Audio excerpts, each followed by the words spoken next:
对于我们来说的话，因为主场在中国，观众给我们的欢呼声肯定会更大，我们会更有动力。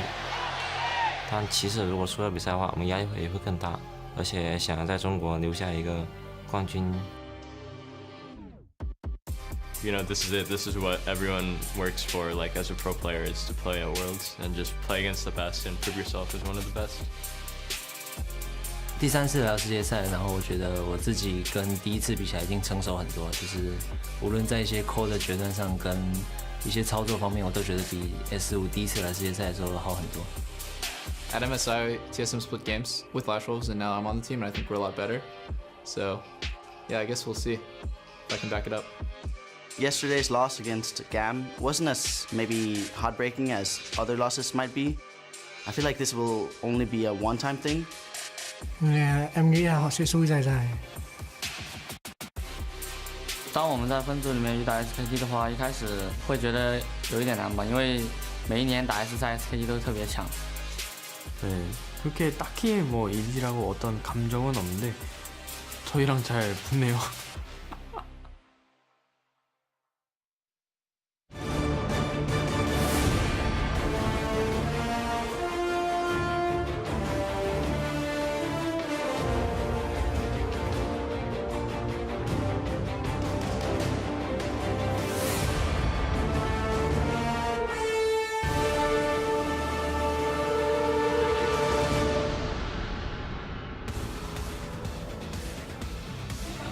Welcome, ladies and gentlemen, to Wuhan, China for more battles in the 2017 World's Group Stage.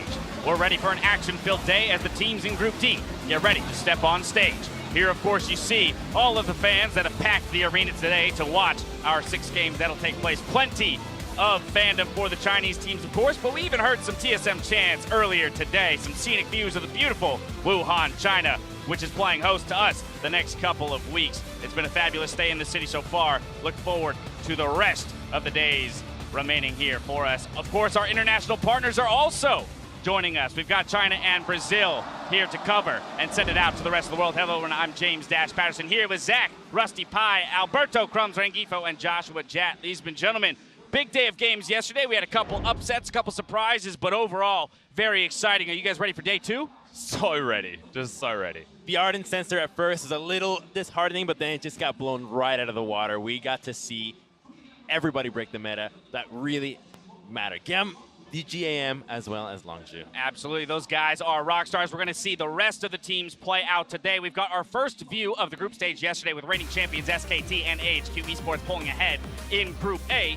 Over in Group B, Longzhu Gaming and the GPL's Gigabyte Marines hold the lead, while Samsung and home favorites RNG picked up their first wins in Group C. Now, it was a triumphant start for the LCK teams yesterday as Longzhu and SKT Samsung seem to have full control over their competition. Yeah, a 3-0 start from the Korean sides. No one's surprised, honestly, that they were 3-0, but to a degree, there might be some surprise for the Korean rosters, as ultimately, they started so well. So the one surprise for me was actually Longzhu's bottom lane. We expected this team to have some falters in their rookies, but to Gorilla admit that had nerves in the bottom lane, had a real rough start, 0 for on Karma, but eventually they brought it back. Exactly, they bounced back in a big way. You can see them inside the base winning the game before 28 minutes. So yes, it was a slight rough start, but we've seen way rougher starts from Korea. We've seen them drop games, multiple games before. This was one of the best starts they've had. Right, so the 3-0 start for Korea, that's going to feel nice for them. The teams in the LCK, they found their form. It was a tougher start for the NALCS and the EU LCS teams, a combined 0-4 for these Western squads. Yeah, and it's one day of group stage of 8. And I feel like specifically for the North American teams, both having to play up against the Korean teams in their group on day 1, that's not the best schedule draw or representation of their skills. So I actually think North America can go 3-0 today based on the schedule getting easier for them. I think it's a real possibility. All right, well, Very big call. That's a very big call. Of course, G2, someone else we have to quickly talk about. They played against the other Korean team, which is the unfortunate start for both EU and NA, but they pulled out the Ivan. And what I'm liking from all the teams, even though they lost from the West, is sticking to strategies. Right, well, half of the West of NA can do well, but Fnatic was the one that was up against the Gigabyte Marines, and sure, they felt like maybe their preparation was not quite as well, that maybe that loss was not going to be as hard as it could have been, not as disheartening, but there wasn't much for Fnatic to feel good about themselves for that one. So this day one will be today. Absolutely. Our surprise team from MSI, the Gigabyte Marines, they took down Fnatic in that first game and looked to leave their mark on Worlds 2017 one way or another. Yeah, and as surprised as Fnatic felt against this, it was a slight tweak to a strategy we saw a lot of at MSI. They lane swapped at their last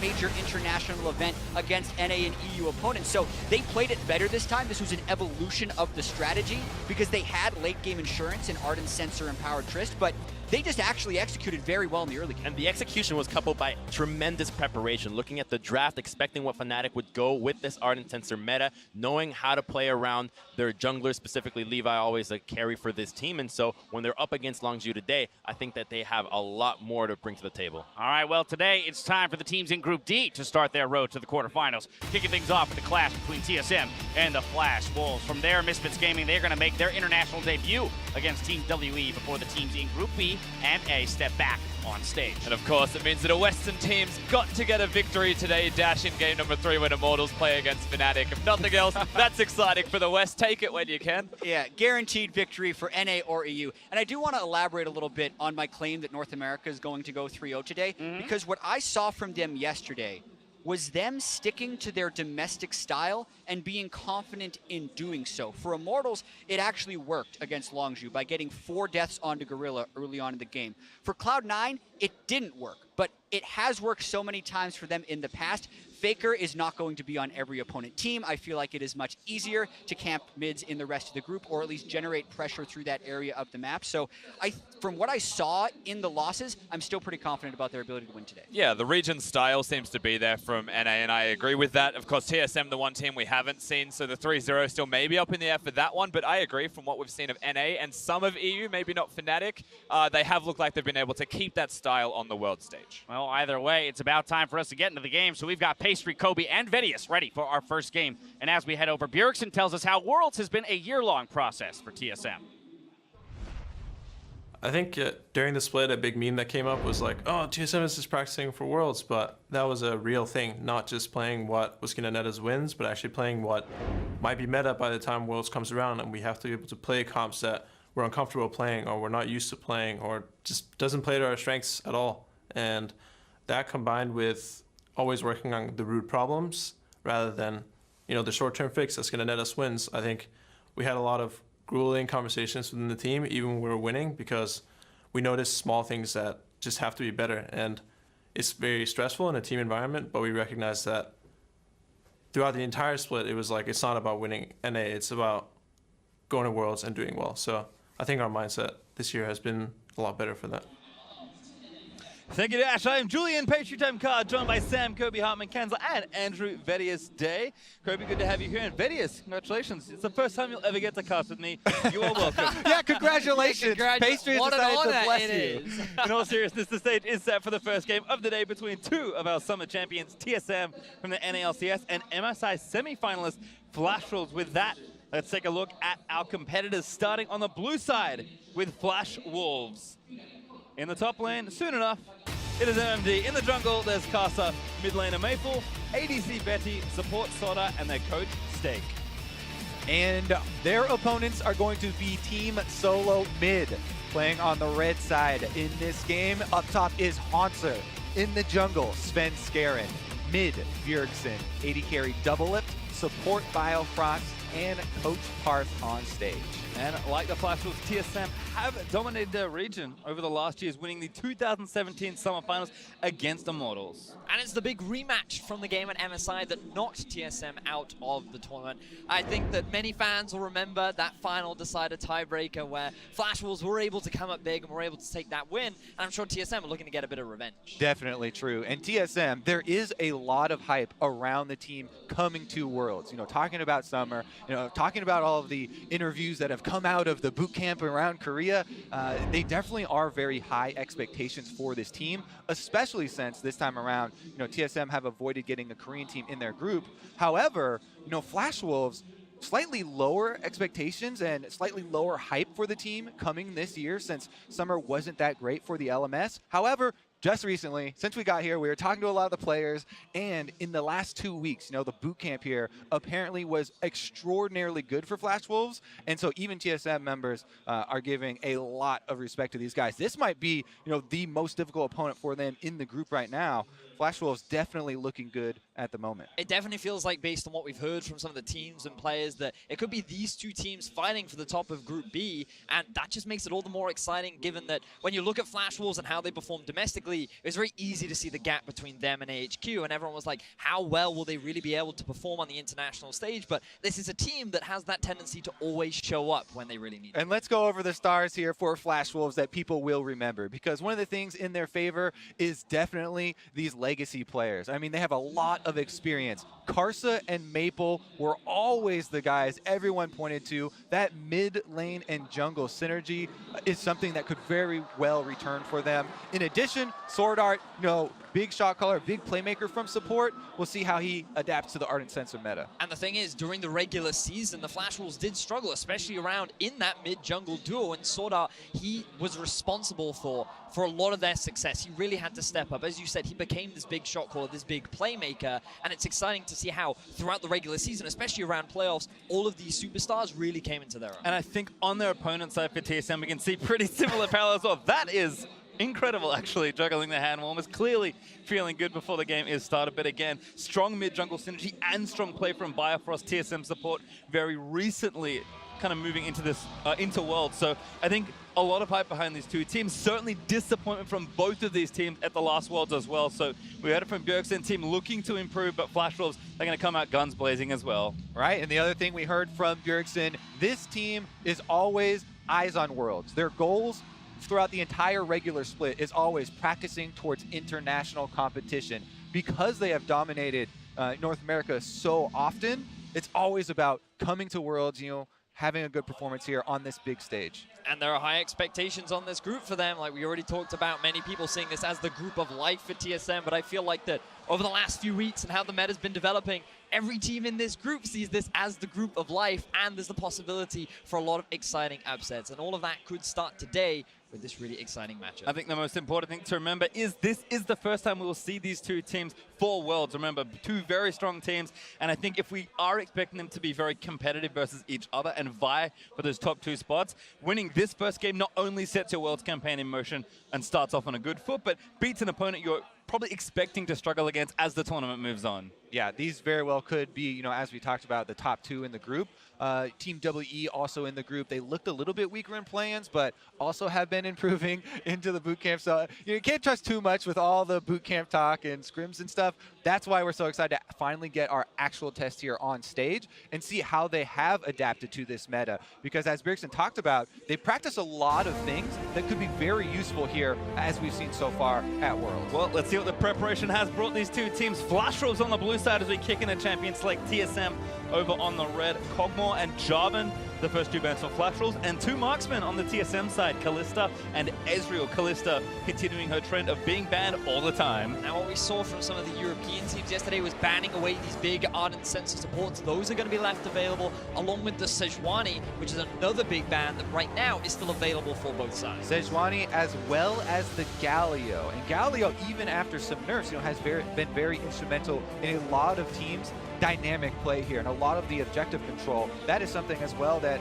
TSM have put some more time into, so very well could be the case. I mean, you kind of want to get one of these three, right? Galio, Cho'Gath, or Maokai. Tanks on the field. That, in addition to an Ardent Sensor, is usually how you craft the more stable compositions. Also, Gragas on top of that, even though he did have a few nerfs here or there, still considered a very strong jungler. But it looks like Flash Wolves, they know what their priorities are. Yep, Xayah ban for Flash Wolves, Rise on the TSM side, and that means Sejuani, surprise, surprise, is our first pick on the blue side. So you've already got a really strong engage from the side of Flash Wolves. Karsa, he's not going to be bringing out that old insane invade jungle grave style of play. Instead, he's going to be going more for the front line, more for the tankiness, and just be that initiation for the Flash Wolves later into the game. And Sejuani is one of the highest, pick ban champions that we have in the entire tournament, and it was given up for these two bans, the Rise and the Ezreal, last two bans from TSM, targeting that Maple and Karsa combination. two of the champions that have emerged as really aggressive early combinations that you can get off, plus with split pushing options later.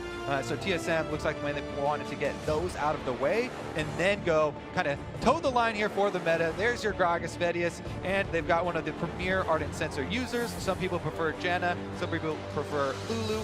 It looks like it will be the Lulu here for TSM. Now it's interesting here that Flash Wolves would choose to prioritize the Varus over the Tristana, because typically you'd expect something like a Tristana Janna lane to be picked up from the side of the Flash Wolves, but they were expecting TSM to then go for the Varus Lulu bot lane, which right now is considered very strong, especially when you go for things like the Thunderlords on the Lulu as well to give you a bit of extra laning power. It does look like Flash Wolves don't want to give up, too much early momentum here.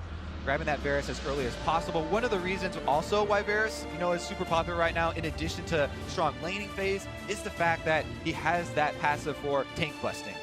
Anywhere that you have max percent HP is really good in the meta right now, because a lot of the team compositions are built to work their way through tanks, then to the threats behind. Now the only big pick that I'm looking at moving into the second half of the draft is Syndra. Both these mid laners love the champion, very comfortable for both sides, and it's a big playmaker to set up both mid laners to allow their junglers to come in and gank. Well, as we have moved into phase 2 of bans, a quick recap. Tarek for a tanky Ardent Sensor user on the Flash Wolves side, and the expected Triss there for Double Lift. Galio is the next ban here for TSM, taking that away again, likely from Maple, but we have seen it top, and both these mid laners very proficient, very good, and will share a ton of powerful champions like the Syndra you mentioned as well, Vedius. Yeah, I actually am a big fan of the Sejuani and Tarek combination. Sejuani can try and start off the engagement, and then Tarek with the ultimate buys a lot of time for both melee champions to try and stack up the passives for Sejuani, and try and get a couple more of those procs, really working with that synergy. We do have a lot of solo lane picks here left up though. Looks like for now, it is going to be some of the bullies in the top side as Flash Wolves decide to target Haunter here with that Jace. Now bear in mind, Cho'Gath and Maokai both still available, both very blind pickable as well, and that seems like a bit of another respect ban going over towards Maple. Yeah, Maple has used Vladimir very effectively in the past, and it's a huge team fighting champion. Very good to scale into later. Pretty good with Tarek, as it turns out. Diving into the back lines. Flash Wolves, though, one ban left here in phase number 2, and TSM, of course, will get their pick of the litter as we come out of this phase. So Flash Wolves, where are you going with this final ban? Kassadin taking a solo lane champion away from Bjergsen. Now they're definitely looking at a Corki right now for Maple. It's one of his most played during the regular season. He only played it during the playoff final, and with the Kassadin ban, it's basically saying, okay, that's one of the counters, we know what we're going for. Talia also an option here if they wanted to try and get some of that roaming gameplay through.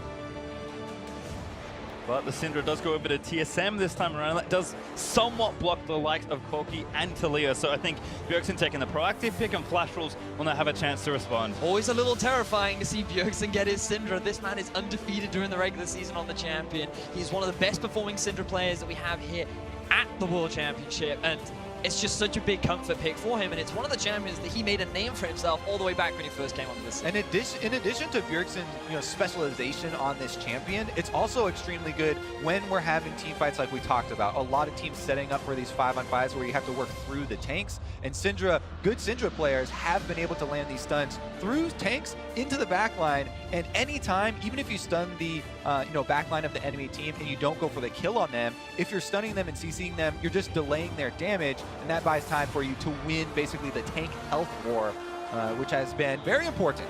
Well, we have a Cho'Gath there, and we're kind of expecting maybe a Maokai as Bifrost having some fun with the crowd, flashing the likes of Garen, but it will be now locked in for Haunter to kind of solidify that front line. So they're giving a power advantage in terms of the laning phase up in the top lane and down in the bottom lane for TSM. So Svenskeren, he has a few options of where he wants to play around the map, but it feels like this game, they have so many lanes to play around. You also have the Syndra set up in the mid lane. Like, they're looking potentially for a couple of early game plays with the composition that they've drafted. Definitely is a lot of crowd control for the Flash Wolves on the bottom side post to level 6. TSM might have to worry about that one as well. I really do like this top lane matchup though, with the Gnar into Cho'Gath. There are definitely possibilities of trying to put top lane focus. We keep talking about bottom lane, bottom lane, bottom lane. but that is definitely one as well, where if you can get the Gnar that lead against the Cho'Gath and get a Cho'Gath behind, he does become a pretty easy prey if you can get Frozen Mount slows down. But it's one of the interesting things too, where in the early games, Sejuani has a surprisingly large amount of burst, and you have a lot of CC with the Cho'Gath, so when he's in that mini Gnar form, he overextends ever so slightly, and then you have this double tank gank top, and you can very quickly turn that matchup in your favor. So I'd like to see Horns also respect the possibility of an early gank from Caster in the top side. I think it's kind of fun to watch these top laners because both Nut and Cho'Gath kind of have this identity of they can really take over a game and a lane, but they are very vulnerable if ganked at the right times. I mean, Gnar changes forms back and forth, and one of them is very difficult to gank, and the other one is mini Gnar. So I think there's definitely a lot of action that can happen in any of these lanes, and with TSM getting so many comfort picks with the exception of Lulu and Flash Wolves having a very strong comp, we are primed for an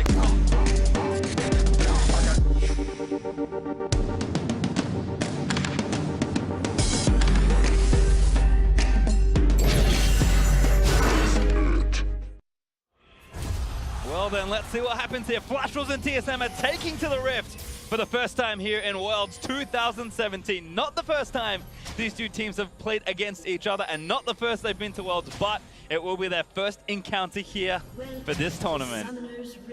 I'm really excited for this game. I'm really going to be paying close attention to both junglers and both supports. I feel like they're going to be extremely impactful in terms of how the early game plays out, because typically when you look at a team like TSM, throughout the regular season, they've been known to play more of a defensive early game style. They're much more focused and look to make more of the plays towards the mid and late game once they've gotten a few items under their belt. And I think that with the composition that Flash Wolves have, they're trending towards the same kind of style. Yeah, what you're talking about here is something that TSM members during the regular season were pretty outspoken about, changing their focus.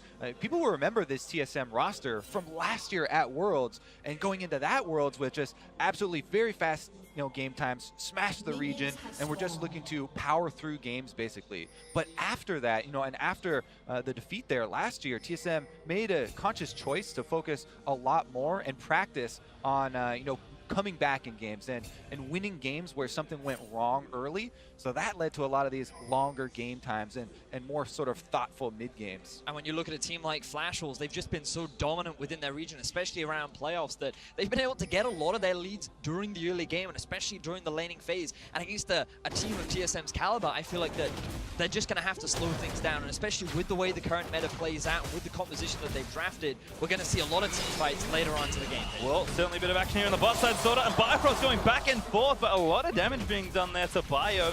Sorta with that passive getting some early damage, and it is interesting talking about all these carries and just thinking that Sorta and Bifrost have done so much work for their teams. They love to get active around the map, and it's uncensored this time, but you never know what can happen. Exactly. I mean, we were talking earlier about, oh yeah, Sordar, and he does so much for the team, and he likes to create a lot of plays and roam around. Bifrost actually has extremely low AD carry proximity as well, the lowest of any support at the tournament. So, even from his side, it's going to be a bit of a shift here. Now, everybody's just on the race to Ardent Sensor, because first support to get Ardent Sensor, if you can get an entire back before the other support, then that can turn into a tower, a dragon, in first rotation. And I feel like you're very correct, Kobe. I think that we're going to see a high priority in trying to get this early on sensor, but I also just know Sorda, and I feel that even though he's playing on this Carrick, I wouldn't be surprised to see him rush early mobility boots, look to try and make a roam up mid lane. And I just feel that when you have both these supports, they're just those kind of playmaking style players. They're always trying to do something that can get their team that slight edge, which makes this bottom lane so exciting. I know your heart wants it, but the Ardent Sensor draw. It's very true. It's very true. Well, have a quick check-in actually with the items. We've seen a lot of variations on these sort of things, but gold generation there in the bot side, refillable versus biscuits for Bifrost and Sorta is a slight change, and then actually a Doran's Blade specifically for double lift, and the Targon's there for Betty. But like you said, kind of the goal is just get as much gold early and rush Ardent Sensor. Yeah, I mean, it's become so commonplace now, but we should continue to mention it every single time. The gold generations items on the bottom half becoming very common here for AD carries. To get those Targons, that also does provide extra heals in lane as they're able to get the executes, and you can see the sustain is no problem for either of them down there. Both just trying to bank up. And you will also see some AD carries upgrading their Relic Shield 2 to the second to the second part of it, and the reason why they do that is because it gives additional base health regeneration, which against a rough lane like Tristana Lulu is always extra valuable. But on top of that, it gives you that extra bit of gold towards your ally because it goes up from 15 to 40, so it just makes stacking that Ardent even faster. And we have been talking so much about the economy of bottom lane, checking in on the runes for both of these supports. These two guys actually have not taken the gold runes that we've seen some of the teams here at Worlds already really start to go with. So that gives you a little bit more combat effectiveness for your lane phase, but they won't have the super inflated gold numbers that we're used to for the supports. Meanwhile, top lane there, Hunter is pushing up on the Gnar, so possible sneak attack from Karsa if you can get around the extra vision. Very impressive trades here for Flashwolves in particular. The dual lane doing nicely to get damage down, but here comes Sven Skaren. Gonna try and weave through some vision. Flashwolves with the ward and the pixel brush, gonna see it, but Karsa around the corner. Oh, vision plan there, and now Karsa gonna spring the trap, gets him back there with the Arctic Assault for a bit of the dash, and the stun is gonna permafrost him up. MMD roaming down, but Haunter left over. Hits the blast cone and goes back away. Sven could be safe here. Yep, Sven's going to continue the invade because they just forced Maple's recall here. You can see the Corki pushed in and wants to get his base off. That's why Sven Skaren can continue this invade. They have the extra information, and the teleport now used. Going to be time to exit. Wave right there, so Maple able to scoop up this CS despite having to take a recall. Bjergsen 10 ahead, although Maple will catch up. As he teleports back to lane. Bjergsen, though, with the last chapter now ready to go, so already building up some early lane pressure. And now Rupture lands in. Haunter, though, gets some damage down. One more auto needed, but can't quite proc Hyper again. And so far, the laning phase going very much as we expected. TSM have three very strong laners with the Gnar, the Syndra, and the Tristana Lulu, and that's why they're starting to build these slight CS advantages along with the slight gold advantages during the laning phase. That's right. We have about 100 gold advantage for Double Lift over Betty at the moment, but then there's a slight gold advantage as well for Sword Art over Biofrost down there. Do the extra gold given over from the Targons, and it's a little bit close, but TSM slightly favored as far as the bottom lane gold right now.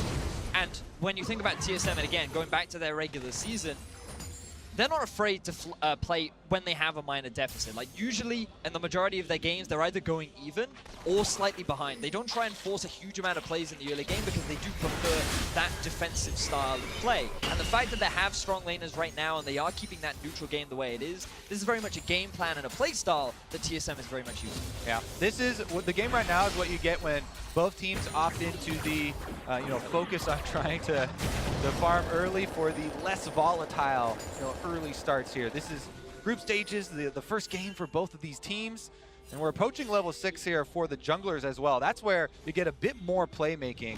Currently though, TSM should be able to take away this blue no problem since Karsa was in base on the Sejuani, and that will be one step towards getting Bjergsen a bit of an extra lead there in the mid lane. Yep, really nice team invade there. Bjergsen needs one more auto. Does grab it though. Patience doesn't quite run out. Yeah, that's what you have to watch for is the bar at the top, the patience bar. Yes, the blue buff will run very quickly, but it won't start regenerating the health until it loses complete patience. Now, we can also actually see 4 members move towards the bottom side of TSM's jungle. They have 0 vision right now, but it feels like Double Lift and Bio, they're respecting the possibility of this map moving. Given that Paymals, he's already missing from the middle lane, and with the vision that they've set up in the top side, they don't know where Karsa is. So good respect from the bottom lane of TSM. Yeah, the communication is definitely there that it's a possible blue trade.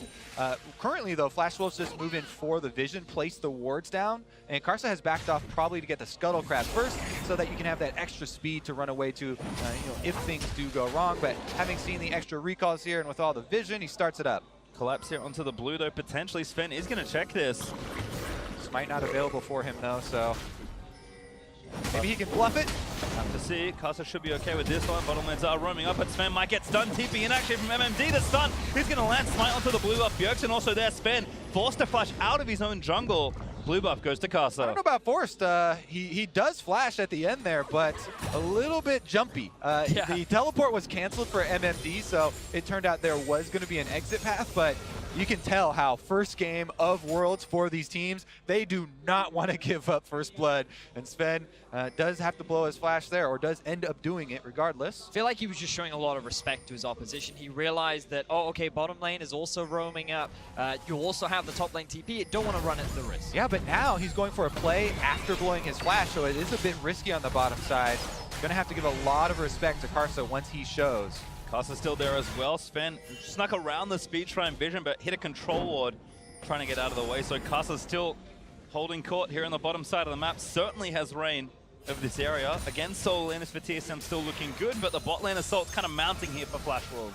And we should also, bring up the summoner spells for mid lane, as the teleport was on display for Maple earlier. Bjergsen has opted for the cleanse a lot because of the Sejuani, but also, later stages, the Varus ultimate is going to be something in mind.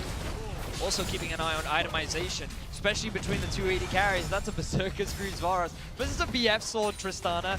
Probably likely that the Flash Wolves bottom lane not going to be looking to go for that many early aggressive trades, especially when you have such an AD advantage over on the other side.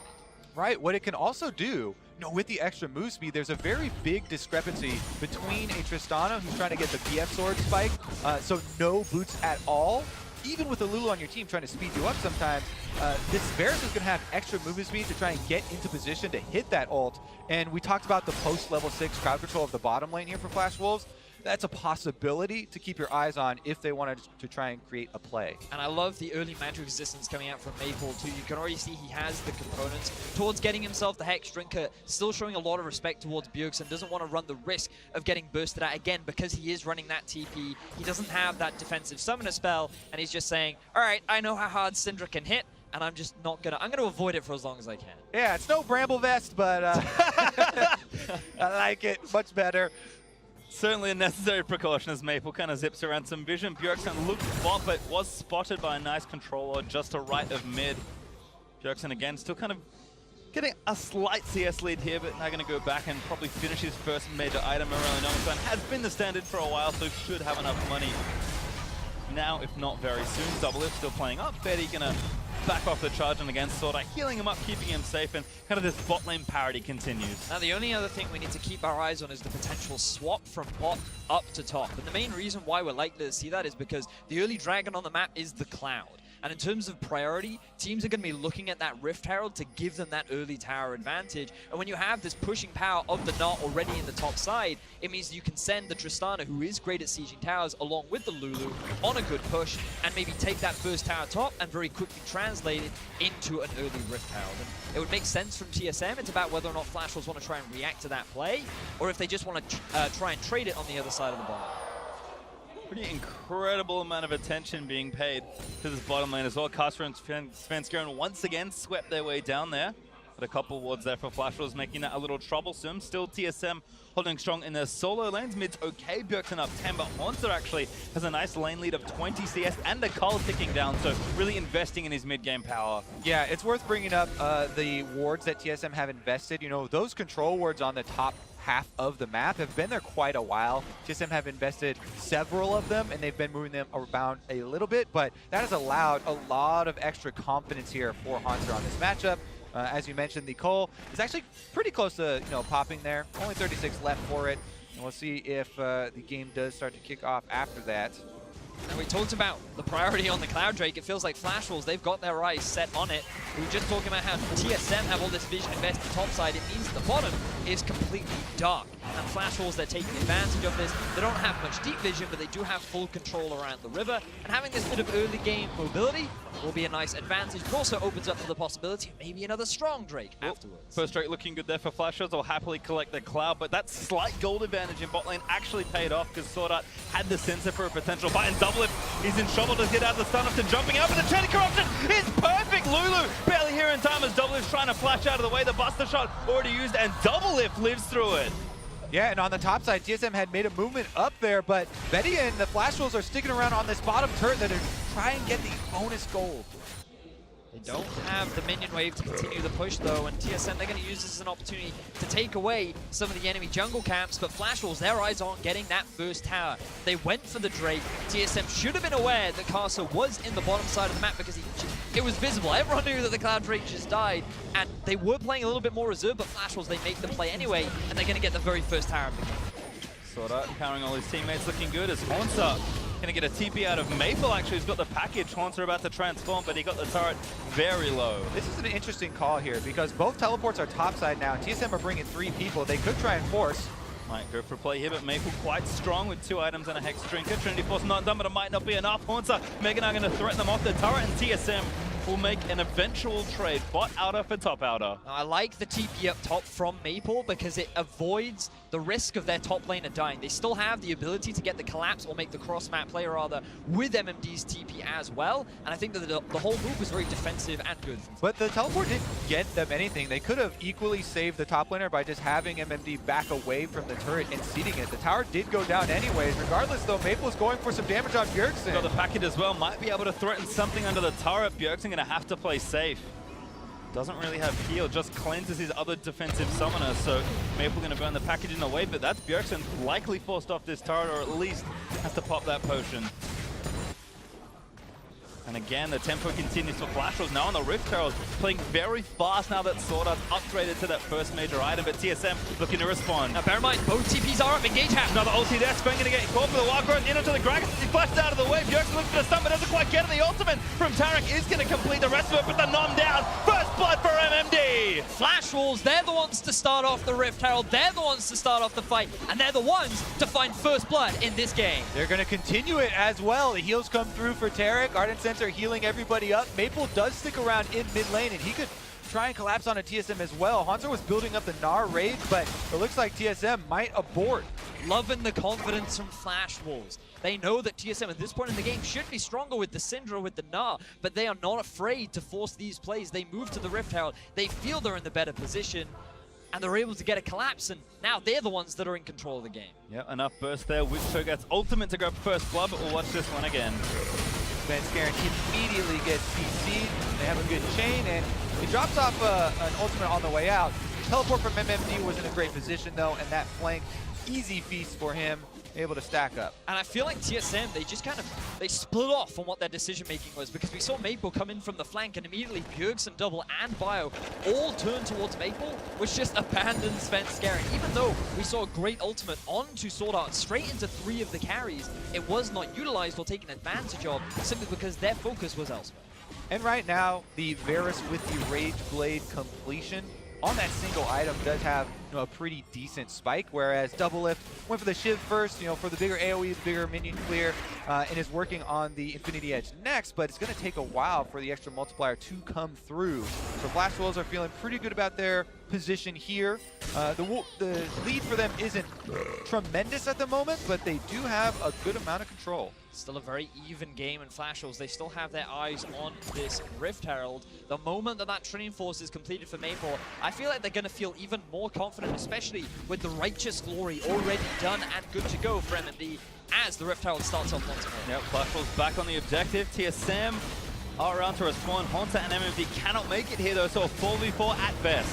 Okay, the Rift Herald about to go down. Is it going to be a fight? They might actually just give it up. Herald could be dead, but that's another stun in onto the Gragas. Tarek left the ultimate. Rip and Svenskeren gets a decent bit of CC, but he's going to go down. No, not yet. Blackboard from Carson does the kill, and now Double is forced to turn and burn out of the way, but Double so close to getting stunned. That should be it. Launches it away, gets the stun, and Carson able to grab the Double. Now Bjergsen knocking for the rupture. Not by MMD. Flash Wolves wipe TSM in that fight. This is a disaster for TSM. Once again, they walk right into this Rift Herald. No teleport on Haunter. He's not going to be able to join that fight. They get demolished. But what an amazing fight for Flash Wolves. Once again, they use their confidence to force the fight onto TSM. They punish the overextended Sven, and they're going to translate this into 2 very swift mid lane towers and extend their gold lead to 4,000. We talked about how Flash Wolves, they were considered to be weak initially coming into Worlds, but after the last few weeks, confidence has been building. The other teams say you have to respect this team. And once again, at an international tournament, Flash Wolves, they're here to play. Can never count out a player like Casa once again snipes Svenskeren. All right, so they're going to get the stuns here on the Sven, and he does get the ultimate from Lulu to delay this and give him some extra time, but they're still on the chase. Maple's dumping out the damage. Karsa on the front line, able to get double lift cornered as well, and they clean up the AD carry afterwards. And you can see the two top laners, MMD, he gets to the fight so much sooner than Haunter is able to, but the damage has already been done. Really want to give a shout out to Sword Art, who at the beginning of every fight ultimates immediately. So even if TSM want to try and get a turnaround, they want to try and go for the fight, they can't do any damage, which means that Flash Wolves, they always have that confidence and they have the power to be able to come out ahead at the initial stages of the play. 2 times in a row, Karsa gets the initiation onto Svenskeren. Straight jungler versus jungler there. Able to target him right in the middle of the river, right in the same spot. And we have a pause here. Fairly tense point in the game, 19 minutes or so through. Flash Wolves looking very good as they kind of build towards the 20-minute mark. Gold lead has grown into about 3,000 now for the team, and still fighting over that Rift Tower, which has less than a minute to live. We'll see if either team can grab it, but again, you have to credit the coordination for Flash Wolves totally as a team winning those fights, but of course, the man leading the charge is Casa and his Sejuani, which maybe we're starting to see the reasons it's been almost 100% presence this tournament. I mean, people are well aware of the reasons for months now of Sejuani topping the charts, both in solo queue as well as competitive. And that combination with Taric is really on display as well, because immediately as the initiation from Karsa comes out, Sword Art is very quick to follow. Taric ultimate is down, so they have the full confidence to chase and try and get those passive procs. But I also love the fact that Flash Wolves, they're just utilizing the strength of their composition, because typically you'd expect, oh, okay, Syndra, Gnar, Triss, these guys are all pretty strong in terms of the early game. If you want to try and fight this, it's going to be very difficult, but Corki, he only really needs the Sheen, and if you add a Phage in there too, he's going to hit a very valid power spike. The Rage Blade on the Varus as well. This is a strong AD or a strong point for the AD carry, especially when your opposition is working towards that 2-item spike. So Flash Wolves, they recognize they can force fights. They know that at this point in the game, they should be stronger, and TSM, rather than just concede objectives, are always trying to challenge them, and it's just Flash Wolves every single time getting the better of them. It does feel like at this point it is tough to win team fights given the front line that Flash Wolves are kind of built up early. Again, we do have that pause. Flash Wolves, I believe, have called for it, so we'll see if we can resolve the issue nice and quickly and pop ourselves back into the game. I think TSM may be struggling at 2 different points here. In the top lane, Gnar, much more of a 1v1 focused side lane champion in the early game, and of course that Black Cleaver potentially moving into another item like the Frozen Mallet for Haunter. We'll have to see. On the other side for Double Lift and his Tristana, also kind of doing the same thing where he does need a bit of lead time to really build up towards 3-4 items and truly unlock as a late game carry. As we move on as well, the initiation from TSM is going to be a bit more unreliable and require some more coordination. Gnar and Gragas both require some precise movements to try and pull off, so we'll see how this does develop. Flash Wolves with that healthy lead here in the mid game. Going to look to probably transition up to the top side, get that last turret that really opens up the map. Then they can start flooding through with the vision. And also just like going a little bit more big picture, while the game has been very Flash Wolves favored, we'll also get this opportunity to see more of the resurging picks. Number one, we're like, okay, we understand why Sejuani is picked or banned all the time, but also Taric. I know Dash on the desk is going to be super happy about this. He talked so much about how he thinks it's a very strong support, and how when you think about the meta, everyone's like, okay, Lulu, Janna, those are the 2 Ardent Sensor supports that really come into top tier. Karma maybe is the next tier below, but Rakan also up there. Even better when you compare it up with the Xayah. But then like, oh, okay, what else can you put up there? And teams have been innovating with the Taric. We did see it come out yesterday and had a lot of decent success. And now we see the Flash Wolves experimenting with it. And it has a surprising amount of lane power. It has a huge amount of utility in team fights. And it just makes things so awkward for the enemy team to do. Because what do you do when you do no damage to your opposition for so much time? And I think one of the big things there is the things that they've paired with it as well. I think you can't just shove Taric into a team comp and hope it's going to work, but I think a lot of the comps that are being played currently in the meta do certainly suit this type of pick. And again, we know the known quantity in Sejuani. We're maybe discovering the new quantity here in Taric, and that pairing combined with another frontliner here for MMD, Flash Wolves can just start fights without having any fear. You said it already, Vedius. The most important thing is that Sword Art is pulling the trigger instantly when the fight starts. Because if that ultimate's late, it's awful. But as soon as it happens, you saw what Sven did. He just threw out his ultimate and ran away. Because what can you do when the entire team is invulnerable? The answer is nothing. Depending on everyone playing at home, which is why it's so good. It does feel like TSM, they're struggling to find that right fight for the time being. And bear in mind, they can still scale very nicely as the game progresses. I am looking at this Tristana, and let's just have a look back at how this fight all played out. All right, so right in the same spot here, they get the double stuns onto Svenskeren to start it off. He's able to get his Courage of the Colossus shield as well as Biofrost getting the shields on him, but as you see, the flash forwards, immediate chase there from the Flash Wolves, cornering double lift as well. Yeah, but you really need to keep your eyes on Bjergsen in that fight as well, because he only landed his stun onto Taric. He was not able to get any real damage onto the back lane again because of the Taric ultimate, and it felt like that he came into this fight and he's like, I can't do anything, and I'm just, it must be so frustrating to be in that situation when you're prepared and ready to fight, but then a single ability just dissuades your whole engage. It's kind of funny in that both the mid laners are actually kind of waiting to get to a point where they can combat these big tanks a little bit more. Maple hasn't even finished his Trinity Force yet, still getting to that very important point for him, kind of delayed his build slightly, going for the Hex Drinker and powering up his landing sets more. And Bjergsen probably needs a Void Staff, and Leanders will also be crucial, which I believe will be his next item, judging by standard Syndra builds, that he can really start to do some damage to the tanks. But until then, Taric, Cho'Gath, and Sejuani reign supreme at this point. Yep, just want to reiterate my theme of the reliable crowd control. The real big standout for Flash Wolves has been their use of the crowd control 2 times, locking down Svenskeren, being able to layer those CCs and those stuns has secured them this kind of lead and enabled them so much more control. That's why, like Betty, you're talking about TSM looking a bit uncomfortable in their setup for a lot of these fights, and it's because of that unreliability and the lack of CC that they're able to get out at the beginning. Because the ideal situation for TSM is maybe you have a Hauntzer flank with the Svenskeren engage at the same time. In that setup, unfortunately, neither top laner had the TP to join the fray, but also we're yet to see Hauntzer really be one of those initiators for the team. All of the reliance has been on Svenskeren, and Flash Wolves have said, we'll engage on you before you can engage on us. This being said, TSM do have the Tristana, which is going to gain more range and trying to get to that Infinity Edge for the real damage to start to come through. So they still have that to try and bank on, and they can try and play defensively and farm up until that point. And just a quick update again, Flash Wolves asked about the lights. Apparently, bit of an issue, maybe some glare there. So making sure we get that all sorted out. The players have been given permission to talk, given the pause has gone on a little longer than perhaps we'd expect. So, they'll have a time to kind of talk about the point in the game for Flash Wolves.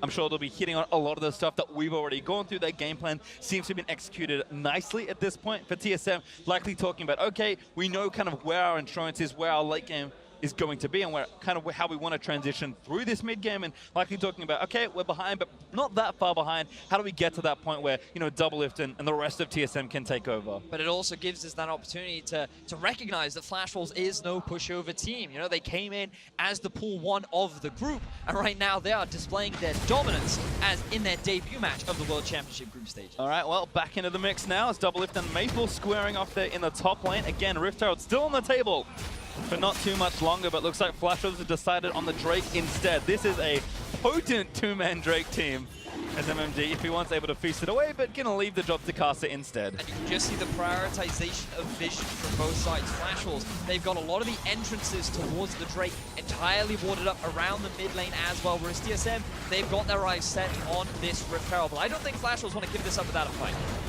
Very well could be the case. Teleport is ready once again for MMD. Might be a little too risky. Sven also has to get it, and again he gets ulted, not going to pick it up. Actually has to run out of the way. They did get the kill credit, but now Sven has to go back and get the buff. He does manage to collect it, and TSM no casualties this time. And the kill was just in the nick of time there, because the Baron was coming through to kick Rift Herald right out of the pit. They barely are able to get it in time and pick up the eye. Doesn't cost anything for TSM though. They're able to walk away. And we just want to highlight as well, the thing about TSM is that even when they're at these kind of deficits, during the regular season, they demonstrated that they had a good job of being able to come back. Their mid-game decision-making, their ability to force fights, always seemed to shine as the game progressed. And it just ties back into their whole goal for the year, which was about preparing for Worlds and realizing that, hey, we might not always win the early game, but we're more confident now in our ability to turn things around later on. All right, Betty, if you're setting up comebacks here for TSM, let's look at the turret count, because that could go a long way in also bridging the gold gap. The Dragons, though, are something Flash Wolves will be able to hold on to. MMD goes on to Hauntzer, though, in mini form. Yeah, Hauntzer has to know something's up, because this is about to be a solo kill. Flash out of the way with the hop. It's going to land on MMD. Hauntzer flashed out of the way and gets the kill. Now turning on the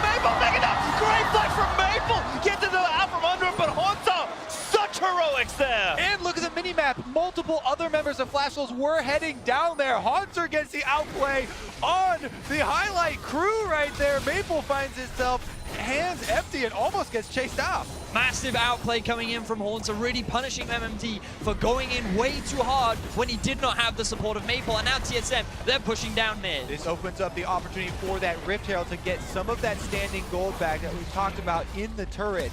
This will go a long ways for TSM, but they're not out of the woods yet. And we just talked about TSM's ability to come back. And part of the reason why they're able to do it is because of their individual performers, the star players. And usually you look at players like Bjergsen and Double, who you can never afford to underestimate. Haunter up in the top lane.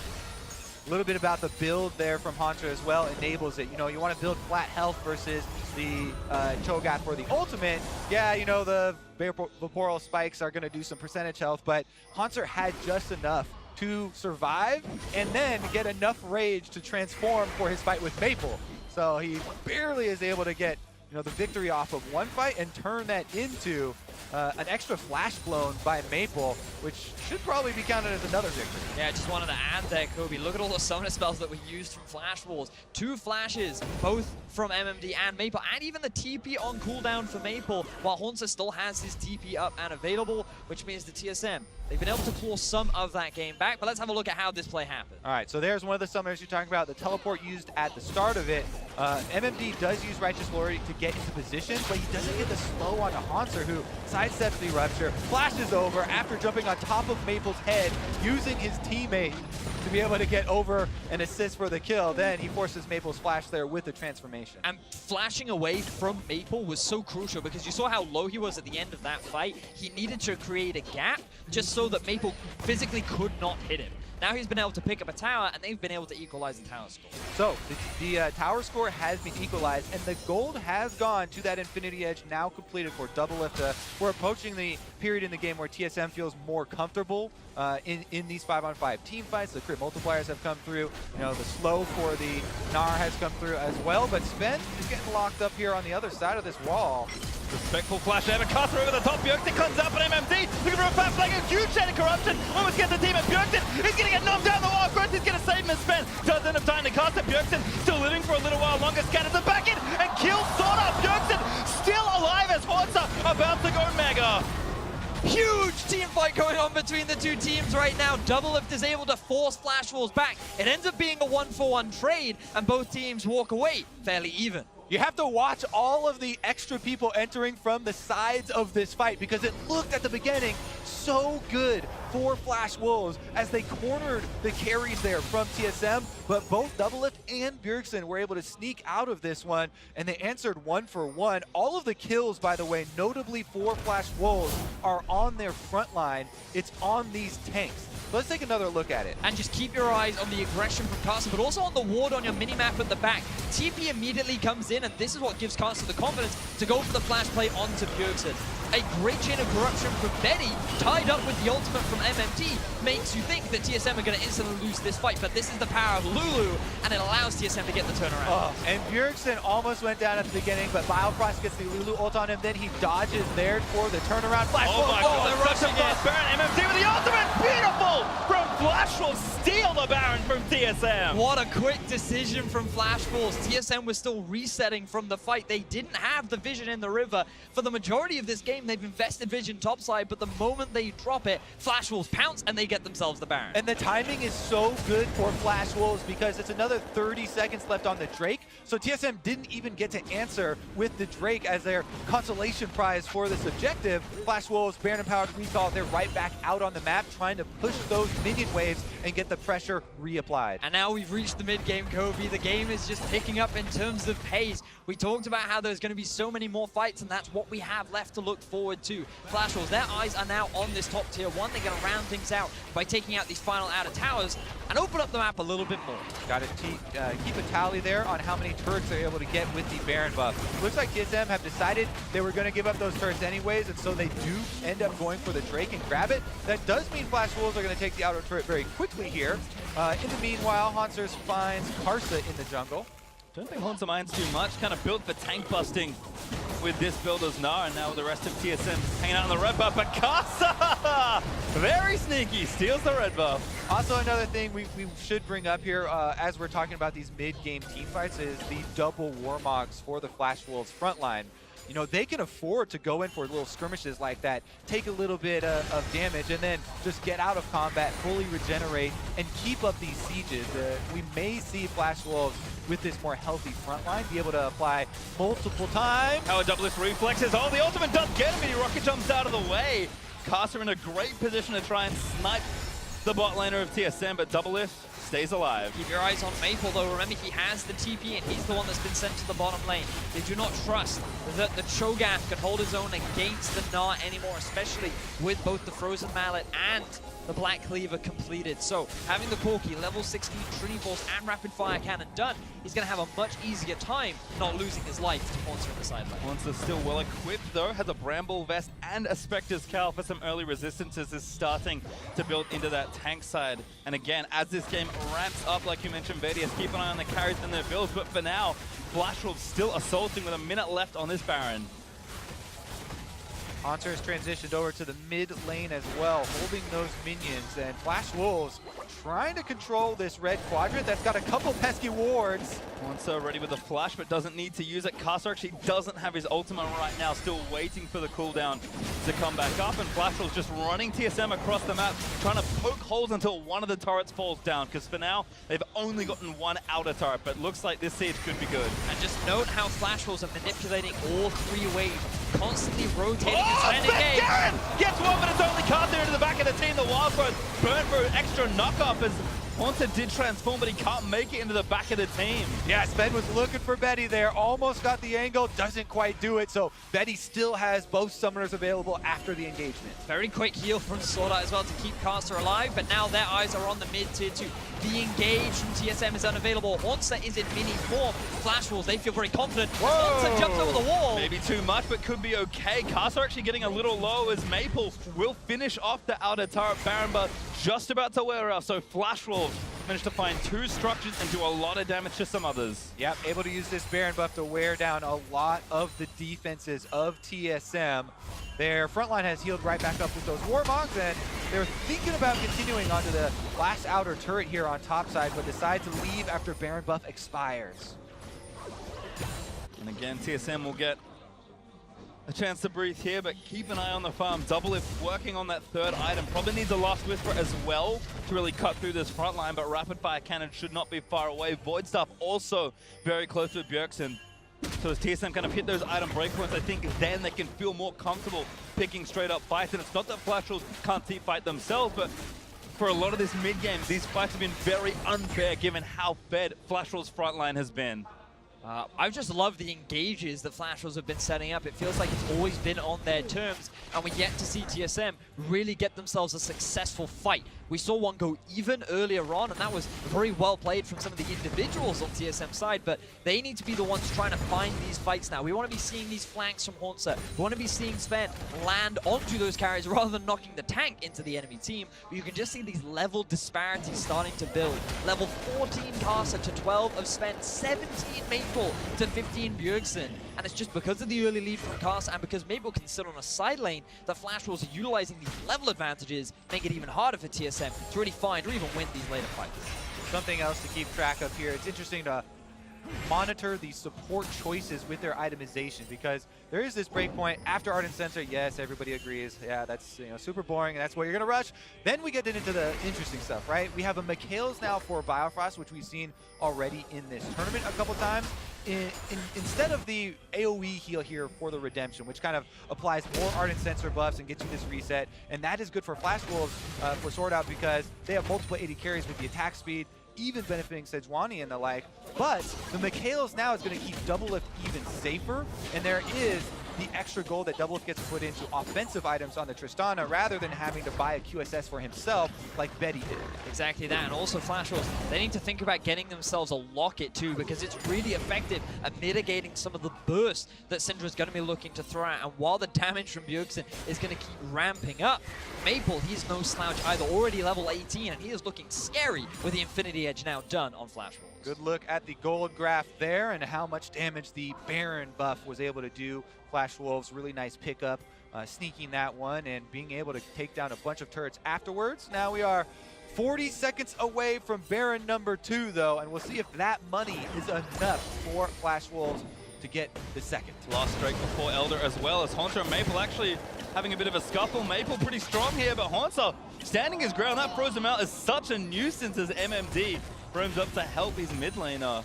TSM looking to get a lot of vision choked around this left side to try and force Flash Wolves off this Baron. And TSM, they have so much pressure around the Baron area now. A limited amount of control wards in their inventory, which means that it might be a little bit harder to hold control. As you can see, Flash Wolves, they just walk in. And Doublelift, he's on his way back on a ward 2. I feel like we're setting up for a very close fight right now. He has almost enough gold for just Last Whisper, and Bjergsen has 3 items, so I think Doublelift really wants to go back before this team fight starts. Unfortunately for him, I don't think he has He's gonna lose the Baron if he does. There's a Cho'Gath, man. Also watch out there, Maple does have the package, and Flash Wolves have the inside track on mid lane. They can try and pressure these minions and force TSM to come at them. Haunter's now building up as well. A fight is primed here as a huge stack in the bot side has also been prepared by Flash Wolves. TSM need to make a decision quickly. Well, you can see what they're doing. Bjergsen and Doublelift went for the minions, and they kind of cut off the reinforcements, the supply line for Flash Wolves. So now we're just left with a bunch of champions here middling around this brush as we see them both drop control wards into it to try and take it. Package is worn off as well, and Haunter needs to rebuild his rage as he dips below 50%. A very tense back and forth, but again, the side lane still winning in the bot lane for Flash Wolves. One of the big differences too is that the stun does land. One of the big differences is that rapid fire cannon built for Doublelift. Every time he's able to walk around and charge that one up, then he gets this extra long range shot to go for some harassment on Flash Wolves. Problem again though, those Warmogs heal the front line right back up. Ardent Sensor now on the Baron. Yep, Haunter forced the TP. He went to answer that side lane, but Flash will start the Baron up again. They're going to stay in the pit, maybe a little too long, but now pulling away after burning Haunter's teleport. Exactly that, Pastry. Flash Wolves, all they wanted was the side lane TP from Haunter. Flash Wolves now have 2 teleports themselves. They can maybe send someone off onto the side and start playing, or they can just continue to hang around the Baron as they started off once more. Might as well go for it here. Vision in the pit there, but this Baron dies so quickly for the Flash Wolves. TSM looking for its fence. Gets stunned up on a Mikhailson. Bifrost is beautiful. Big stuns in the backside there. For the ult from Tarek Burton, the fight resets. Sword Art uses the redemption, and Flash Wolves back off the Baron. Fantastic stun from Bjergsen, the man in the mid lane coming up clutch as Flash Wolves are the ones in control. Oh, Maple! Now TP on the bottom lane. They're going to race though. Doublelift is going to push down this turret while Maple is going for the inhibitor turret.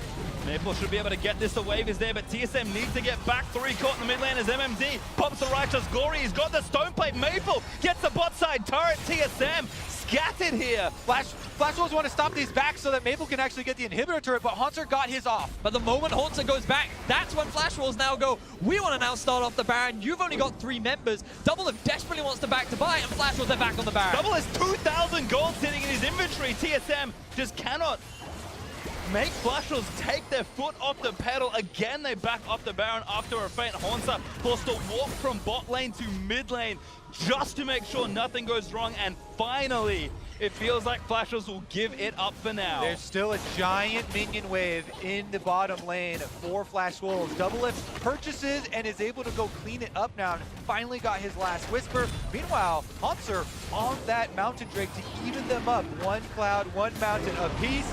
And things are getting intense, boys. Sigh of relief from many TSM fans as TSM are able to hold off the siege from Flash Wolves onto the Baron. They still hold on to a very healthy gold lead. They are the ones that are still dictating the pace of this game, and they've been able to shop themselves, pick up a couple of extra items. A 3rd stone plate now sitting in the inventory of Flash Wolves as Sword Art picks that one up, but I still want to see that locket on. Oh, there it is. Casa working towards it. Going to make things so much harder for TSM in these later game fights.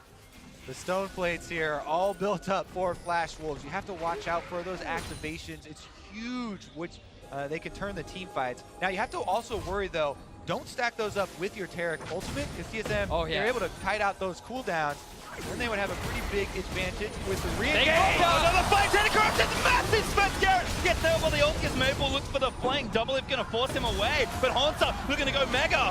Well, Haunter has a lot of control here, gets the slows onto MMD. Stun hits 1, that's MMD, could be going down the stone plate. It's getting a pop, Tarek ultimate, it's gonna try and save the fight finally. Drops down and Haunter, he's just run out of health, gets away with the wild growth, but Casa flashes forward as it trying to take down the front line. TSM just maybe have enough. Karsa goes down the double lift.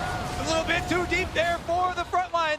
Both the stone plates run out for Flash Wolves, and Double Lift is able to find the crits. What an insane fight, though. Only one member goes down, and it is TSM that finally find the kill. Double Lift is hitting this late game point. TSM know they can rely on this man to carry, and the pressure is mounting as he is doing so much work to help TSM in these later stages. A lot of credit to Haunter, too, in this game.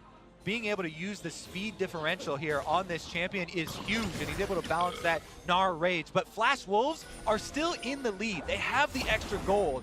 See if they can actually bring that to brunt around this Baron. TSM are starting it off. Here come the Wolves. Double Lift again, so much unspent gold, but TSM are forcing onto this Baron. They're burning it down, but MMD, no Flash, can't get in the pit. Maple maybe can move in to look for a steal, but Bjergsen does take down the Baron. TSM get the objective. Great decision making from TSM, knowing that the jungler was down, there was no smite available for the Flash Wolves. They only had 4 members and were not confident to go for the fight, and now the momentum is swinging back in the favor of TSM, and it all starts here. Yeah, look at this big rupture. He sees it and he goes straight for Bjergsen. The cleanse gets them out in time though, and they're able to reset basically. Sven used his ultimate to delay, and then this is the highlight we're talking about, where constantly Haunter is able to use the speed differential there on Gnar. He goes for the re-engagement. Stoneplate buys him enough time for MMD to survive for the Taric ultimate to come down, but he still can't re-enter the fight. And there's the big mistake from Karsa, flashing into multiple members, thinking that the team was there to support him, but they couldn't get into position to properly help because of the narrow choke point. Yeah, he wanted to get that execute, right? There were multiple low health members, but he's on the Sejuani. All he can do is apply stuns and slows. He doesn't have the damage in his kit, has to have the backup right behind him. Meanwhile, he's flashing into the DPS members of TSM. Double F gets to unload, Bjergsen gets to unload, and they were able to come out with that kill. Now, Baron's buff in their hands. Looking to try and siege up here in the mid lane. Turret is going to fall down. TSM could grab the first inhib of this game. Double F is so strong. Having spent all that gold, Mortal Reminder done, QSS for himself also there, and TSM cracked the mid lane. TSM feeling very confident right now. This was the comeback potential. We talked about the late game strength that their composition does have. All they needed to do was find that good fight, and they were successfully able to find it against the Flash Wolves, and now the pressure is on the LMS representatives. Gold lead starting to shrink and become pretty irrelevant as we push late into the game. Haunter again looking for the flank as TSM take turret number 6 to even up the score. Soon Super Minions will be streaming down the mid lane as well, but TSM have got 1:30 left with Baron, and they're going to try and do as much damage as possible. Double Lift again, Karsa get himself stunned. Double Lift gets himself out of the way as Karsa lets the ulti rip. MMD there is a redemption. He's going to try and reset it off Sven low, but not dead to the Taric ultimate. But defensively, my God, a 5-man Gnar ultimate. He's going to secure the team by win. MMD down. As TSM move forward, Sorda getting taken down by Double Lift. He barely lives, but Haunter, what a massive play! What a machine Haunter is! He comes to the World Championship, he has an amazing performance. A 5-man Gnar ultimate could lead TSM to their first victory at Worlds. TP's back in, TSM are going to go for it now. Flash Wolves, they fought so well to try and keep this game up, and Karsa is going to try and keep the boat afloat. Sword Art low, Double Lift just does too much. Polymorph there, beautiful by Biofrost as Karsa leaps in, but TSM, they cannot finish yet. They wanted to end it, but the health bar is getting too low, and TSM will have to recall to refill those bars. That will give Flash Wolves another chance. MMD gets back up, but man, this momentum is completely in TSM's favor. Oh my word, that Haunter ultimate was insane. We talked so much about how Taric's ultimate mitigates the pressure, the ability to force an engage, but not to Haunter. So kiteable. TSM back off during the duration and gets the perfect re-engage there. Not only was he great in those team fights, remember the 1v1, 1v2 outplays that he was able to pull off in this game. We'll see if it's enough though. TSM have the Flash Wolves on the rope. Not done yet. Elder Dragon up in 30 seconds. Baron buff has worn off all 5 members of TSM.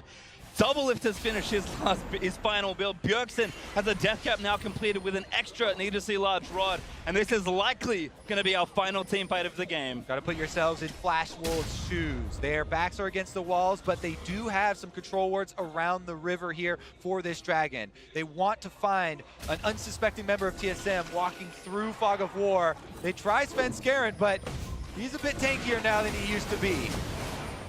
And they go all in. They know they have to try and do something on the Elder Dragon, but Haunter positioned for a massive flank once more. Needs some rage, hops into the pit. Doublelift gonna force MMD out of the way, and Haunter regroups with his team, but the Elder Dragon still engaged, stunned. Hits MMD. And the time is on TSM's side. The minions are moving into the Flash Wolves base, so the Flash Wolves feeling the pressure. You can see it on all 3 lanes. In the mid, it has been pushed up, but those super minions are starting to stack. Bot and top. TSM, they're the ones that control the pace right now, but Corki has gone back. He has the TP to join the fray, but TSM, they're looking to start this Elder. Elder again resets, but TSM make it grumpy once more. What they want to do here is get the teleport out. Haunter's actually moving bottom lane. They're going to be able to get the turret here. Will they actually compete with the Dragon? Going back in again, Doublelift again, forcing them away as Flash Wolves engage the Dragon. Haunter a long way away from his team at this point, but the Drake resets. Haunter again looking for a flank, 50% raid, jumps in with a boomerang spin. Maybe try something, Haunter leaps in again, slow does not land as they try and follow. Flash Wolves just doing their best to disengage. Let's see if TSM will commit. Betty, beautiful ultimate to stop TSM. TP from Maple on now burn, he tried to flank the fight. TSM immediately returned back to the Elder Dragon here. Now that there's no teleport on Maple, he's gonna have to join all or nothing. And again, TSM playing patient back into the Elder Dragon. Haunter and Sven taking it up. Haunter about to get tired off. Finds Doublelift, but a QSS out as he rocket jumps away. Haunter is exhausted right now on Gnar. Won't be able to transform if they force the fight right now, but Maple's still in the mid lane, so it looks like they're going to give up this Dragon. MMD can't get into the pit, so TSM grab themselves the Elder Dragon. They're going to start storming towards the Flash Wolves base. Flash Wolves could not deal with the pressure, and they didn't want to take the risk. Maple, he used the teleport behind TSM, but Flash Wolves, they could go for the re-engage. They knew that TSM was far too strong, and that means that TSM, they're going to get themselves another tower, work towards that third hit. TSM did a good job of biding their time, waiting for their AD carry strengths with the extra range, the crit multipliers coming through to play the later game team fights, using Haunter to split push. Now he's with the rest of the team, and the rage is building up. Doublelift again, so much confidence in himself. In the face of Flash Wolves' frontline, rocket jumps to safety. One in hit back up, it's just me, but TSM are playing with fire. The best hope that Flash Wolves have right now is that the ultimate from Sejuani comes up before the Mercurial Scimitar. Note as well that the defensive item from Biofrost still on cooldown too. If they ever want to catch Doublelift, this is going to be their best opportunity. But even then, you have to get through the Lulu and you have to get through the barrier of Double. And they don't have many more minion waves to make their choice here. Top and mid are actually moving in. TSM, here we go! Sneaky ultimate finds Bjergsen! Rupture and MMD to the fire! Does go down, Sven! Gets permafrost done, but it's still 4v5. MMD looking to find the ruptures, but TSM happy to keep fighting. Huge kill there for Flash Wolves, going to buy them a little bit of time. The minions will be a problem for them, but that might have done it. They've been able to buy time, slow down the pressure from TSM. With Biofrost dead, it does mean that the defensive capabilities that TSM have dropped, but the damage is still there. TSM, they don't want to take the gamble, and Flash Wolves, they find the miracle play. We saw it yesterday. Sometimes the best choice is to thread the needle and go for the support, because that is one that actually has low enough health to burst down. Flash Wolf did get it, and now we have another Baron. Oh my word, here we go. Ready to set up. Yeah, all of this action on the bot side made me forget that Baron is now back alive. Flash Wolves looking to take it down. Maple going over. Haunter sticking bot side with the pressure. Has the TP, but Flash Wolves don't pull the trigger just yet. We have to re-emphasize how big of a hold that was for Flash Wolves. Both inhibitors have respawned. They're rushing in, they're rushing in. Biofrost is blocking it. This could be a 50-50. Gragas goes in. Casa secures the Baron with his fight, but the team fight still there. Sven, he gets chunked down. And they're still chasing. A lot of damage done, but the Baron does go to Flash Wolves. Flash Wolves, it's huge. They're able to get the extra kill there. They landed the Baron secure as well. What an amazing game between Flash Wolves and TSM. The #1 representatives from the LMS versus the #1 representative from North America. Constantly butting heads, constantly trying to prove that they're the ones coming out on top. This was supposed to be the group of life, gents, but right now these guys are bloodthirsty and they want to be the ones to get that first win. All right, Baron now 3 minutes on Flash Wolves. Elder Dragon spawning not quite yet, has a number of minutes so that's still available, but Flash Wolves gonna try and take some inhibitors of their own. Ball back in their court. They're gonna try and force down TSM's pace. Remember, bot inhib is still open, but right now they're looking mid.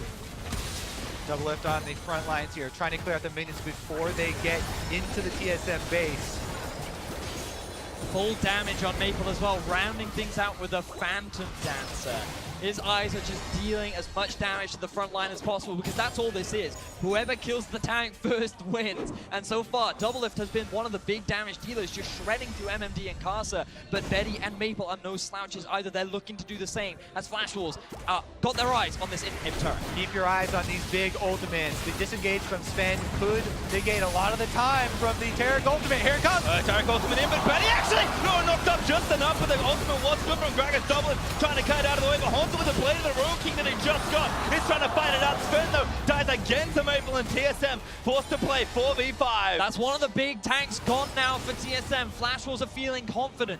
The Warmogs will regenerate these tanks for Flash Wolves, and they still have the Baron. Timely ultimate there. Taric ultimate definitely saved Betty inside the base. Here comes the teleport. They're pushing through. Flash Wolves gonna try and seal the deal.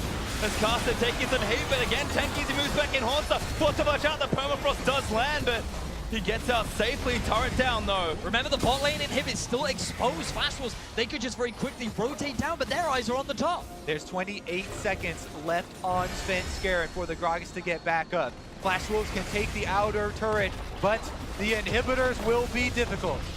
Haunter dip bot, but he immediately reroutes top when he sees where the Flash Wolves are going. Caster again looks for Bjergsen, does find him, but the cleanse is off. Oh, Maple invulnerable! Goes in for Bjergsen, but he actually forced out of the way. Not sure what's getting him back, but the turret toes go down. Still Haunter chasing onto MMD, gets knocked up by the Rupture. Sven Skaren's back on his feet, so Flash Wolves barely do not get the inhibitor. There's 2 left. They're going to use the Baron Empowered Recalls to reset this one. Cannot believe that Bjergsen was able to survive that engagement. What a play from Maple. This guy, right at the end, he's like, I have to make this. I have to go. I just have to go into the backline. He has the ultimate from Sword Art. But Flash Wolves, they're not done yet. They've got their eyes on this in here. Seek attack, they return to it! Yeah, nice fake there from Flash Wolves. They will get the inhib as a They gotta run, they gotta run! TSM are forcing the fight, they know they have to go. MMD forced to flash out of the way. Haunter can't slow anybody else down. Sven ready with the flash, but the carries still feeling safe, and Flash Wolves successfully steal the inhib and get away. MMD though, maybe not so lucky. Haunter in the promo still going. Chain of Corruption gonna turn it back around. Taric ultimate still there as Haunter gets himself out of the way. Redemption misses everyone. Flash Wolves get out. Oh my goodness, this Taric ultimate is always off cooldown. Late game here, level 16 with max cooldown reduction and an own record to boot. He's saving people left and right. Less than a minute, 55 seconds. Okay, so let's see. This is one of the fights from about 5 minutes ago now. Ulti onto Bjergsen, immediate cleanse. But that ultimate here from Sword Art, magnificent. Yep, Taric ultimate comes down. It buys a lot of time for the front line, as well as Betty, who was knocked in. They turn it around to get the kill onto Sven Skaren. That was a long time ago, though, when the extra inhibitors were standing. Now, Flash Wolves have a 2 inhibitor lead on TSM. Almost 50 minutes into the game, though. It's all about the setup for these fights. They literally flipped it onto TSM. TSM were the ones that had 2 inhibitors down. They had their eyes on the Nexus, and then Flash Wolves were able to just barely get that base defense. They then found that pick onto Biofrost, which allowed to give them the Baron, and now they're the ones with their eyes on that 3rd and final inhibitor. But remember that one big fight will give the game win to TSM. There is very little left of the base of Flash.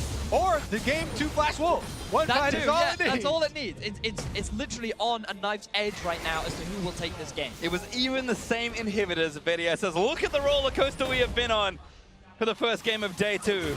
Teleport is ready for Haunter, who just transformed in the top side. Flash Wolves could wait out this transformation from Gnar, wait till he returns to Mini and goes exhausted, but they're actually starting it out on Sven right now. Asa back into the front line. MMD taking a lot of heat. As Haunter tired, moves back in. He's going to try and force them out and just tag people with slows, but Flash Wolf still not done. Now it's TSM that have to worry about timings and have to worry about the extra minions flooding into their base while they try and defend this 5-man squad. But now gold means very little. Pretty much everyone is at full build. Even the supports have completed all of their itemizations.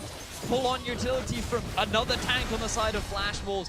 Flash Wolves, they have their eyes on this inhibitor, and TSM, they're doing a pretty good job of defending. But Hauntz's pressure is being split all across the base. There's 2 groups of super minions now inside the TSM base. Look, they're hitting on them. Going in for another. Redemption going to reset it all. Haunter now, Mega Casa leaps in, but Haunter needs to find the angle. TSM trying to defend their base. Whoa! It's Casa! He's going to go down! Stunned by Björk to double it! Finds the kill. 5v4 now for TSM. They're able to get the kill, and now they bought themselves time to clear out minion waves. Similar story here. But remember, that's a 60-second death timer on top of Casa right now. TSM, there is very little standing in their way. All they need is Haunter to defend, and they can just look to end the game. In addition, Baron comes up in 35 seconds. That is longer than the Karsa death timer here. There will be no jungle for Flash Wolves, but TSM are already at Flash Wolves' base. They're going to run towards the inhib.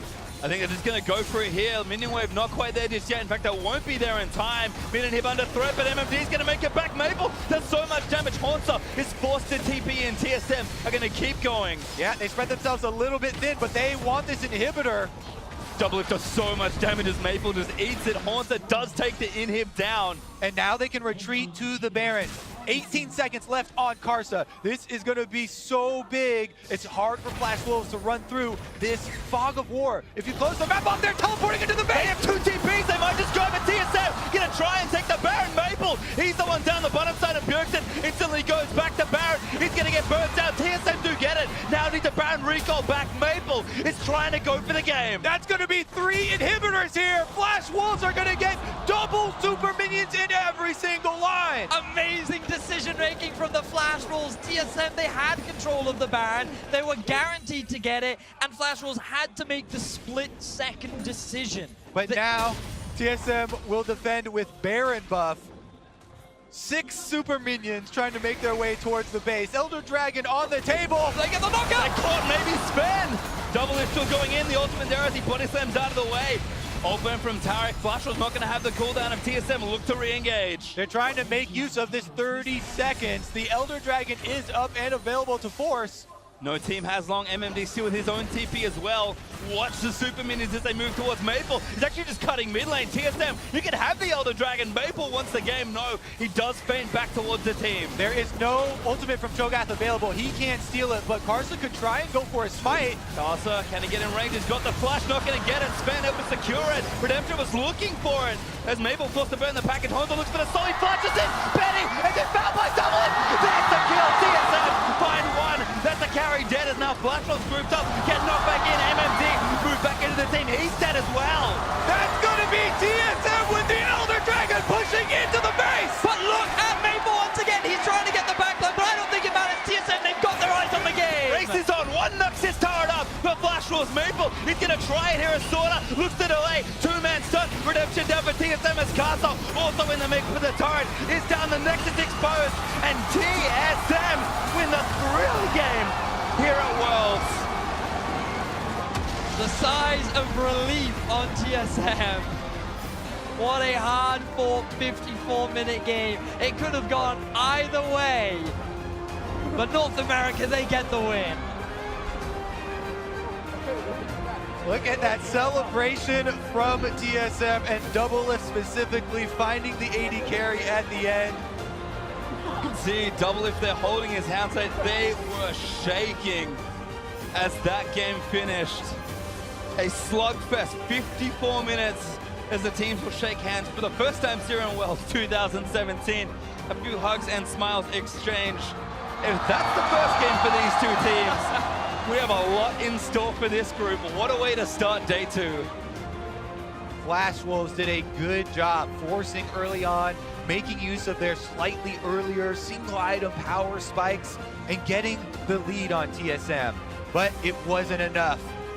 54 minutes we had to wait. Not sure how many inhibitors went down. I was going to go with like 9. We're killing this one. Like 4 Barons too. It was a crazy game. What an amazing game. And it all came down at the very end as well to how they were able to finally siege onto the base turrets. Because remember, TSM nearly lost when they were the ones trying to siege to get that final inhib down, and then it was Flash Wolves trying to do exactly the same play, and then it was the jungler that ends up going down, and he's way more important than the support, because without the smite, you can't challenge the Barons, and once TSM got that, it was just about patience waiting for that slight opportunity where they were able to find it onto the enemy AD carry and eventually win out the game. We knew they were good in deficits, but I did not expect exactly that game to start TSM's world campaign. Absolutely absurd, and again, credit to Haunter. This is a man that has been so confident, so eager to prove himself on an international stage. And Haunter, welcome to Worlds, buddy. That was quite the kickoff. Definitely was. I mean, in the side lane, the early on 1v2 outplay for him, then the team fighting prowess really showed through. Well, we'll see what happens here as we are going to move over. TSM has started the group stage with a win, so let's send it over to Dash and the analysts for a closer look. Thank you very much. Pastry time, a 54-minute brawl where TSM comes out on top over the Flash Wolves. What a way to start day 2. I mean, you start that game off as a TSM fan, you're sweating bullets because Flash Wolves look good, but it looked like it was last year's Flash Wolves. Yeah. What happened in closing out a game? And it was last year's TSM for a lot of it as well, because one of my biggest criticisms about them on the international stage is they are playing not to lose rather than playing to win. And we were like, what's up with the tempo of TSM early? They're overly safe, avoiding turret dives. They're not trying to make any initiations. And it looked like it was going to cost them the game, and probably should have. But it's pretty good that they didn't, since I said NA was going to 3-0. They're going to be so yeah. Jat collectively breathed a sigh of relief along with everybody else over in NA as TSM comes out on top. But let's talk about this early game crafted by the Flash Wolves. Total control, dictating the pace of the game around all of the global objectives, turrets, dragons, Rift Heralds. And this particular Rift Herald play, firstly, the teleport coming from MMD, the communication from Flash Wolves was very sound. They knew very clearly where they wanted to be and when they wanted to be there. And the weirdest thing about all of this is the Heralds were timed with TSM having item spikes, not the Flash Wolves, but they still had the confidence to make the plays, take these aggressive decisions. One of the first aggressive plays of the game. The plays came out of the complete control of vision, as you were saying, inside the pit, but I'm a little disappointed with Svenskeren going for the same move twice at 1.5 out of the 8 deaths of TSM, and they are really lucky that they got this win. It's going to have huge implications for how this group is going to pan out. Yeah, there was a large portion of that game where Svenskeren was the same level as Swordart. He was a support that was trying to make engages, which is a huge difficulty that TSM had to overcome. I mean, Pastry threw props over to Hanser for his play in this game. We saw the individual outplay in the bot lane. The bigger play coming here near the end, the 5-man Gnarl. This is your Ace or Predator replay. Yeah, we almost thought this was going to end the game, specifically waiting until exactly the moment when the Taric ultimate wears off. Gets just a massive Gnar ultimate, but the Rupture hitting Doublelift and Bjergsen prevented the absolute follow-through coming instantly for TSM. This is what I wanted to see out of TSM's early game, because you know that they wanted to put Hanser into a big role to carry. This is what he can do when he gets ahead. Imagine if he was even more fed a little bit sooner, he would have just blown this game wide open. I mean, last year he had a lot of talk around the way he wanted to perform on the international stage. He didn't measure up to that talk last year. Well, hey, this entirety of TSM's season has been about reorienting towards international competition. This is a fantastic way for him to be starting his tournament here at Worlds. And it feels like TSM wanted him to do that as well. A lot of the draft and their early game strategy, whether it was risk averse or not, felt like they were in a way giving him space, letting him be Gnar into the Cho'Gath. There was a solo kill in the bottom lane, almost a 1v2 from him as well. And Haunter did have a standout game, and I feel like that's because TSM said do it. Like, they support him in doing it. Now, you look at that replay, you see a 5-man Gnarl in the opposing team's base, and you'd figure, well, that's got to be where the game ended, right?